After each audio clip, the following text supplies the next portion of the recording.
안녕하세요, 여러분. 나이 들수록 건강이 더 소중해지죠? 오늘은 젊고 활기찬 삶을 위한 저속노화 루틴 5가지를 알려드릴게요. 간단하지만 효과 확실한 이 습관들, 지금 바로 시작해 볼까요? 나이를 먹는다고 해서 꼭 몸이 약해지거나 활력이 떨어져야 하는 건 아니에요. 사실 몇 가지 습관만 꾸준히 실천하면 더 건강하고 젊은 삶을 오래 유지할 수 있답니다. 오늘 소개할 저속노화 루틴은 어렵거나 복잡하지 않아요. 일상에서 쉽게 따라 할 수 있는 방법들로 여러분의 삶에 활력을 더해줄 거예요. 저도 이 나이에 작은 습관들을 바꿔가면서 몸과 마음이 훨씬 가벼워지는 걸 느끼고 있거든요. 그럼 하나씩 차근차근 알아볼까요? 먼저 첫 번째 습관은 균형 잡힌 영양 섭취예요. 우리 몸은 나이를 먹을수록 필요한 영양소가 조금씩 달라지죠.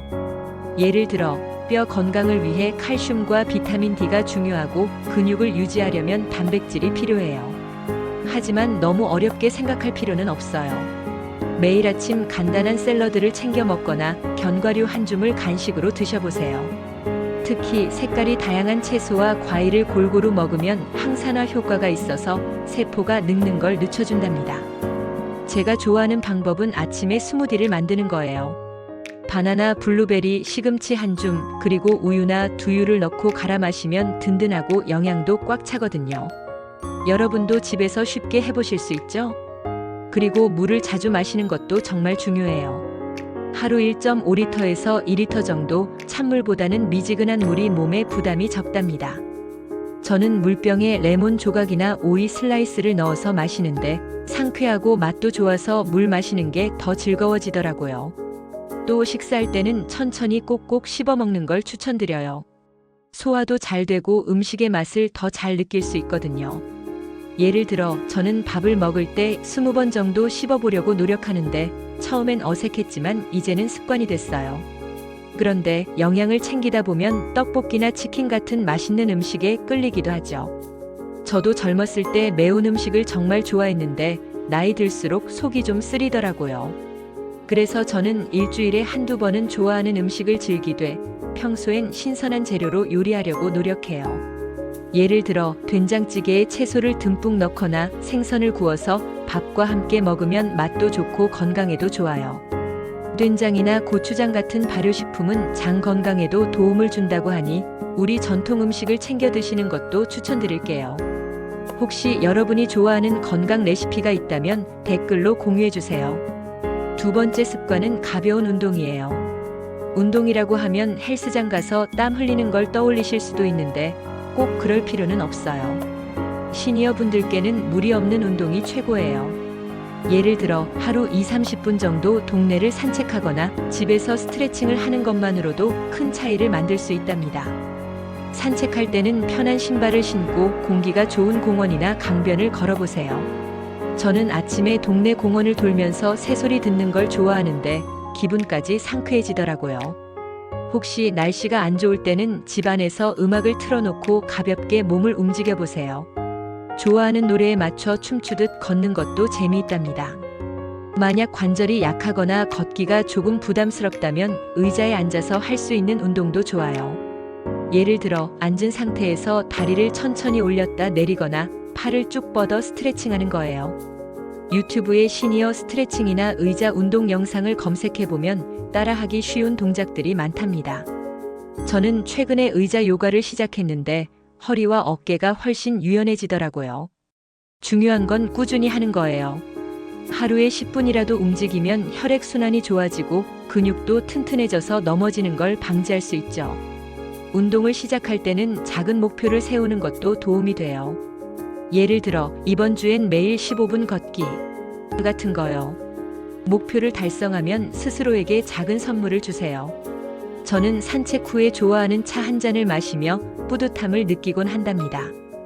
그리고 운동할 때 친구나 가족과 함께하면 더 즐거워요. 동네 이웃과 함께 걷기 모임을 만들어 보는 건 어떨까요? 저는 이웃 어르신들과 매주 수요일 아침에 공원에서 만나 걷는데 이야기하면서 걷다 보니 시간이 훌쩍 가더라고요. 세 번째는 질 좋은 수면이에요. 나이 들수록 잠이 얕아지거나 새벽에 자주 깨는 분들이 많죠. 저도 한때 새벽 4시에 눈이 번쩍 떠져서 다시 잠들기 힘들었던 적이 있어요. 그때 의사 선생님이 말씀하시길 수면 환경을 잘 만드는 게 중요하다고 하시더라고요. 예를 들어 침실은 너무 밝지 않게, 조명은 따뜻한 색으로 바꾸고 침구는 부드럽고 편안한 걸로 준비해 보세요. 저는 침대 옆에 작은 조명을 두고 잠들기 전에 따뜻한 빛으로 바꾸는데 그게 잠을 유도하는 데 도움이 되더라고요. 그리고 잠들기 한두 시간 전에는 스마트폰이나 TV를 끄는 게 좋아요. 화면에서 나오는 블루라이트가 잠을 방해할 수 있거든요. 대신 따뜻한 차 한 잔을 마시거나 가벼운 독서를 해보세요. 저는 잠들기 전에 라벤더 향을 살짝 뿌리거나 5분 정도 명상을 하는데 마음이 차분해지면서 잠이 잘 오더라고요. 명상은 어렵게 생각하실 필요 없어요. 그냥 조용히 앉아서 숨을 깊게 들이마시고 내쉬면서 몸의 긴장을 푸는 거예요. 또 규칙적인 수면 시간을 지키는 것도 중요해요. 매일 같은 시간에 자고 일어나면 몸이 그 리듬에 익숙해져서 잠드는 게 훨씬 쉬워진답니다. 만약 잠이 잘 안 온다면 억지로 잠을 자려고 애쓰기보다는 조용히 책을 읽거나 가벼운 스트레칭을 해보세요. 저는 잠이 안 올 때 따뜻한 우유에 꿀을 살짝 타서 마시는데 그게 은근히 효과적이더라고요. 여러분도 자신만의 수면 루틴을 찾아보세요. 4번째 습관은 스트레스 관리예요. 나이 들수록 자녀 걱정, 건강 걱정, 경제적인 고민 등 이것저것 신경 쓸 일이 많죠.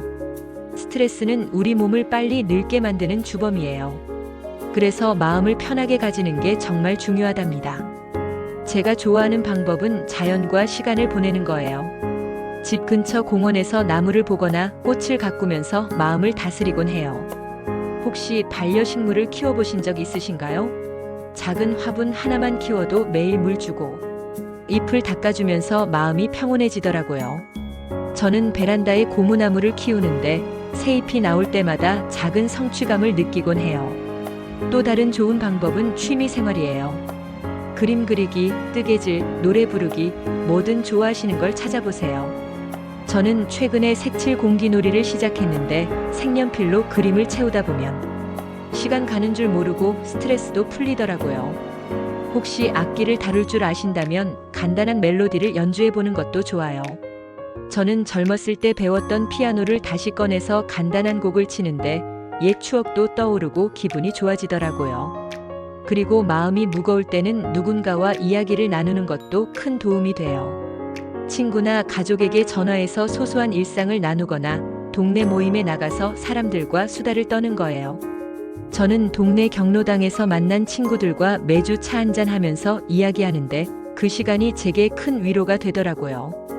혹시 이야기 나누고 싶은데 마땅한 사람이 없다면 동네 복지센터나 경로당에서 열리는 프로그램에 참여해보세요. 새로운 사람들을 만나면서 마음이 훨씬 가벼워질 거예요. 마지막 5번째 습관은 사회적 연결이에요. 사람은 나이 들수록 고립되기 쉬운데 이게 건강에 정말 안 좋아요. 연구에 따르면 사회적 관계가 활발한 사람은 더 오래 건강하게 산다고 해요. 그래서 가족, 친구, 이웃과 자주 연락하고 함께 시간을 보내는 게 중요하답니다. 예를 들어 일주일에 한 번은 가족과 전화 통화를 하거나 동네 친구들과 커피 한잔 하면서 이야기를 나누세요.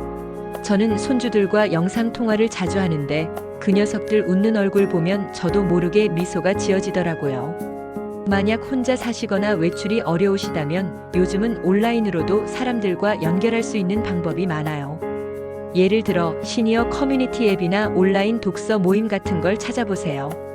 저는 최근에 온라인으로 책 모임에 가입했는데 집에서 편하게 사람들과 책 이야기를 나누니까 정말 재미있더라고요. 또 지역 사회에서 열리는 강연이나 문화 프로그램에 참여하는 것도 추천드려요. 저는 동네 도서관에서 열리는 시니어 건강 강좌에 다녀왔는데 새로운 정보도 얻고 비슷한 나이대의 분들과 이야기도 나눌 수 있어서 좋았어요. 그리고 작은 봉사 활동도 큰 의미가 있답니다. 동네 도서관에서 책 정리 도와주기나 이웃에게 반찬 한 접시 나눠주는 것만으로도 마음이 따뜻해지고 새로운 인연이 생기곤 해요. 저는 가끔 이웃 어르신들께 제가 만든 김치전을 나눠드리는데 그분들 웃는 얼굴 보면 저도 행복해지더라고요. 작은 나눔이 주는 기쁨, 여러분도 꼭 느껴보시길 바랄게요. 자, 여러분, 오늘 알려드린 저속노화 루틴 5가지 다시 정리해 볼게요. 균형 잡힌 영양 섭취, 가벼운 운동, 질 좋은 수면, 스트레스 관리, 그리고 사회적 연결. 이 5가지만 꾸준히 실천해도 여러분의 삶이 훨씬 더 건강하고 활기차질 거예요. 물론 하루아침에 모든 걸 바꾸긴 어렵죠. 그러니까 너무 부담 갖지 마시고 작은 것부터 시작해 보세요. 예를 들어 내일 아침엔 과일을 한 조각 더 먹어본다든지, 동네 한 바퀴를 산책해 본다든지, 그런 작은 변화들이 쌓이다 보면 큰 차이를 만들어낸답니다. 저는 최근에 매일 아침 10분 스트레칭을 시작했는데 몸이 한결 가벼워지더라고요. 여러분도 자신에게 맞는 작은 습관부터 시작해 보세요. 그리고 이 루틴을 실천하면서 느낀 점이나 재미있는 에피소드가 있다면 꼭 댓글로 공유해 주세요. 다른 분들께도 큰 도움이 될 거예요. 저도 여러분의 이야기를 들으면서 더 좋은 팁을 나눌 수 있으면 좋겠네요. 여러분, 건강한 노후는 멀리 있는 게 아니에요. 지금 이 순간 작은 습관 하나를 바꾸는 것부터 시작하면 충분해요. 저도 여러분과 함께 이 루틴을 실천해 보려고 해요. 우리 같이 건강하고 행복한 삶을 만들어가요. 오늘 영상 재미있으셨다면 구독과 좋아요 버튼 눌러주시고, 여러분만의 건강 비결이 있다면 댓글로 공유해주세요. 다음 영상에서 또 만나요. 건강하세요.